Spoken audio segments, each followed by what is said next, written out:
Olá pessoal, bem-vindos aqui a mais um episódio do nosso Mais Respostas. Lucas, hoje eu tenho uma pergunta bem legal aqui, porque eu considero que essa daqui... Pô, mas quando que você fez uma pergunta que não é legal? Boa, né? Nosso quadro Mais Respostas sempre são perguntas pertinentes. Exato, e pô. únicas, né? Eu espero que a gente não tenha repetido até hoje. Uma curadoria, vendo ali quais são as mais aí. interessantes. Exatamente, sempre pensando em trazer o conteúdo mais relevante para você usar no seu dia a dia, nada de coisa teórica, conceitual, né? Então essa é bem legal como as outras. Exatamente, cara, porque essa aqui é um dos objetivos da maioria das pessoas. É o meu objetivo, imagino que seja o seu, e de muitos dos investidores, que é a independência financeira, né? Ainda mais hoje em discussões aí de reforma da Previdência, ninguém sabe como é que vai ser a vida ali depois na aposentadoria. As pessoas querem saber, né? Como que eu tenho que investir, quanto que eu tenho que investir para lá na frente eu poder, pelo menos, manter o padrão de vida que eu tenho hoje, Sim. né? Quando eu parar de trabalhar e assim por diante, né? Então quem trouxe essa pergunta aqui foi o Alexandre Pinheiro, né? Ele perguntou assim, ó, como saber o quanto juntar de dinheiro para viver só de rendimento dos investimentos, né? Então alcançar a independência financeira no momento que ele parar de trabalhar, né? Então, pô, ele quer o conceito clássico de independência financeira. Tenho só dinheiro na conta da corretora, né? Em ações e não sei o quê, e eu recebo ali periodicamente dividendos, né? Fundos imobiliários, cupom de títulos, enfim, né?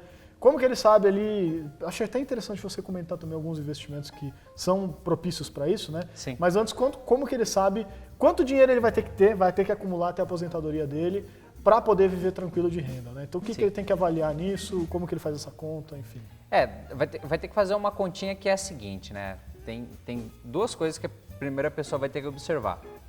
Uma delas é, eu quero transferir patrimônio para os meus herdeiros, quero transferir esse patrimônio integral, ou a segunda opção, não, eles que ralhem, conquistem o próprio patrimônio, eu vou torrar tudo em vida isso. Né? Então beleza, tem que olhar esses dois cenários. Vamos pegar pelo cenário que a pessoa, ela, poxa, não, eu quero dar um conforto para meus herdeiros, eu quero doar tudo em vida, então eu só vou viver dos juros disso. Então imagina o seguinte, você vai ter um custo de vida ali e a gente tem que pegar a taxa de juros que a gente tem hoje e o ideal é você projetar que provavelmente isso pode diminuir para você ser um pouco mais conservador. Mas vamos pegar, por exemplo, o cenário de hoje. É difícil adivinhar o futuro. Então vamos falar de hoje. Né? Então vamos imaginar que a gente tem uma taxa Selic, que é a nossa taxa básica de juros, de 6,5%. Do outro lado, nós temos uma inflação que diminui o teu poder de compra, que é de mais ou menos 4% ao ano. E por que é importante você levar em conta a inflação?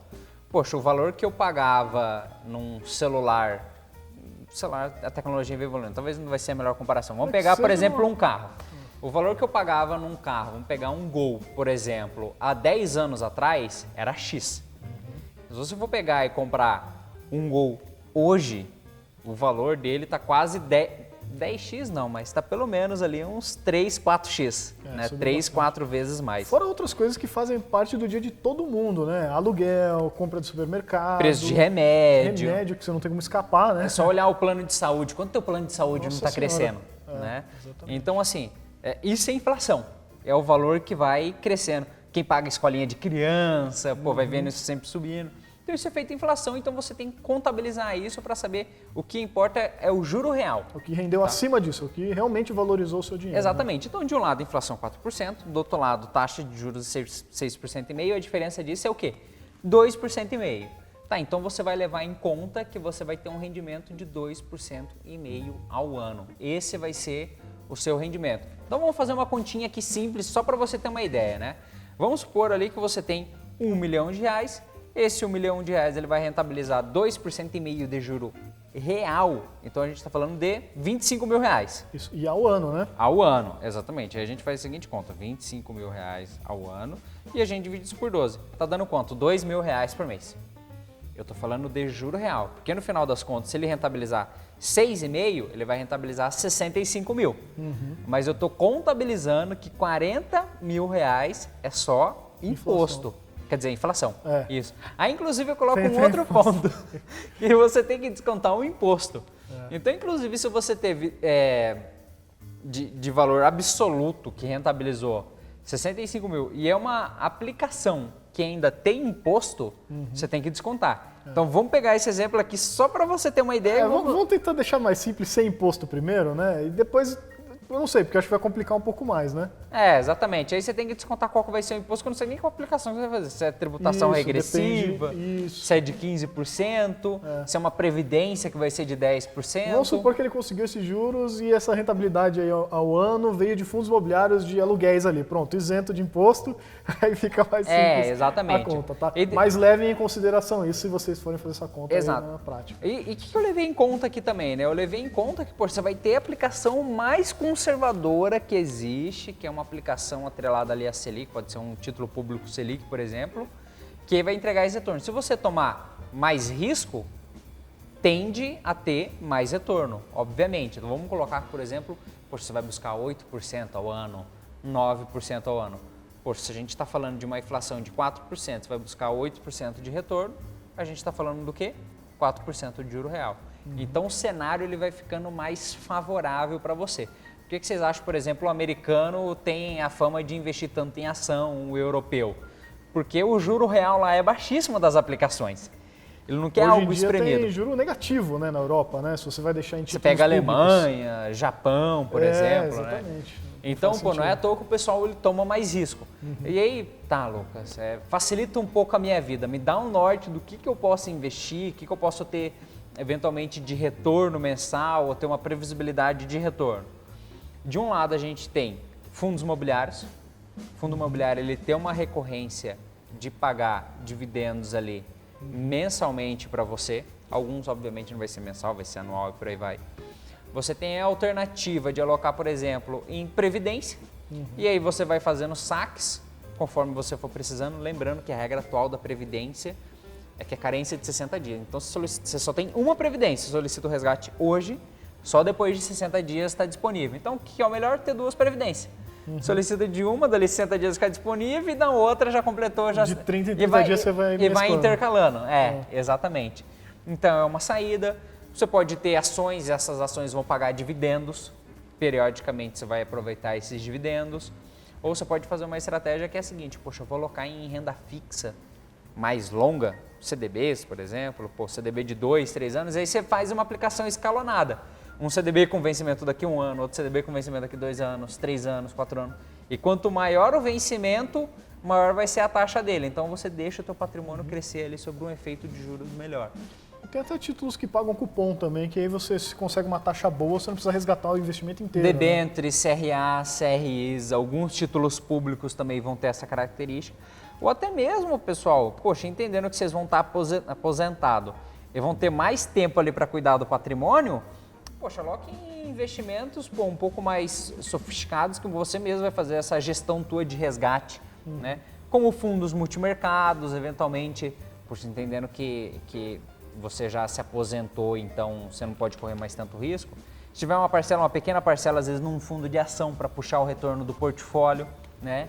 Aí você pode fazer uma carteira mega diversificada. Mas vamos voltar de novo para a pergunta que é quanto tem que render? É essa conta. Você pega quanto que vai render esse teu portfólio e em cima disso você desconta a inflação. Desconta também o imposto de renda, esse vai ser o juro real que você vai ter no ano e divide isso por 12 meses. Legal. E é importante também tomar cuidado, né? Uma coisa que a gente achou, eu não me lembro qual vídeo, mas eu me lembro de ter gente comentado sobre isso em um dos vídeos, que é tomar cuidado porque você, às vezes, a conta que você vai fazer eu quero pelo menos manter o meu padrão de vida atual. Né? Boa. Só que quando você se aposenta, quando você já está mais velho, geralmente, mesmo considerando esses efeitos da inflação, esses pontos que a gente levantou aqui, o seu custo de vida ele não se mantém o mesmo padrão, você acaba aumentando um pouco o seu custo de vida, né? Porque aí o seu plano de saúde vai ficar mais caro, você vai gastar mais com remédio. Você vai querer dar um presente para o netinho que não tinha. Exatamente. Vai querer fazer uma viagem, porque agora você está no momento de querer descansar, aproveitar mais a vida. Exatamente. Então tenta colocar um adicional ali. Se você hoje, por exemplo, lá, hoje eu vivo bem com 5 mil reais aqui na minha cidade, né, por mês. Né? Então na hora que você for se aposentar, imagina que, em termos reais, novamente reforçando isso, você vai agora precisar de 6, 7 mil reais. Para compensar também esses custos adicionais que você vai acabar tendo na hora que você for realmente viver de renda, né? Isso é importante, porque, pessoal, tentem ser conservadores. Porque imagina você fazer uma projeção onde o teu dinheiro acaba antes de você morrer. Você planejou, pô, que você vai viver até os 90 anos. Então, vou fazer cravar. Viveu 95. Ferrou. E tem história que aconteceu isso. Né? Tem a história famosa do Jorginho Guingue lá, né? E o cara era um magnata lá, né? Morou a vida toda lá no Copacabana Palace, no Rio de Janeiro, vida boa pra caramba, porque o cara tinha muito dinheiro, não trabalhava, né? Ele fez ali, acho que a conta mental dele, que ele ia torrar o dinheiro até morrer e depois, né? Não queria deixar herança pra ninguém. O problema, né? Até estranho falar assim, né? Mas o problema é que ele viveu demais, né? Então acabou o dinheiro, mas não acabou a vida. Ele continuou vivendo. E aí a vida dele, putz, imagina, o cara que vivia no Copacabana Palace, né? Você de repente não tem mais dinheiro nenhum. É uma quebra de padrão de vida gigantesco, né? Então tem que tomar cuidado com isso. Você pode consumir seu patrimônio? Você pode fazer essa conta? Pode, mas esteja preparado. É por isso que eu falei, tipo faz essas duas contas. Pô, de um lado quero transferir patrimônio meus herdeiros e do outro lado não, eu quero consumir, mas coloca uma margem em cima desse quero consumir tudo. Deixa um pouquinho para eles, vai por segurança ali. Exatamente. Que é a margem do que às vezes você vai precisar, porque vai alongar teu tempo de vida. É isso. Perfeito, eu acho que aqui a gente esclareceu aqui alguns pontos bem relevantes, né? Mas se vocês ainda ficaram com dúvidas sobre esse tema aqui, nos manda, porque é um assunto bem legal de falar, né? Bem legal de conversar. E de repente tem algumas coisas que a gente não falou mesmo, porque esse vídeo aqui ele é mais dinâmico aqui, né? Mais curto. E a gente foca mesmo na pergunta, que no caso era como calcular quanto de renda para que ele vai precisar ali, né? Que ele vai querer se aposentar lá no futuro.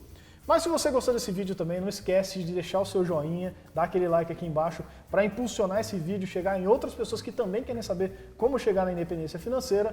Também se inscreve no canal aqui para receber outros vídeos, outras novidades que a gente publicar aqui no nosso canal do Mais Retorno. E claro, também compartilha esse vídeo para atingir muitos outros investidores. Você vai estar ajudando muitas pessoas que espero que a gente tenha ajudado você também, né? E você vai levar esse conhecimento para outras pessoas. Viu como essa foi uma pergunta legal? Exatamente, com certeza. Né? E a gente acho que ainda dá para falar mais, né? Mas a gente vai trazendo aos poucos aqui esse conteúdo para vocês degustarem com a gente. É isso, pessoal. Até a próxima, hein? Um abraço. Um grande abraço e bons investimentos.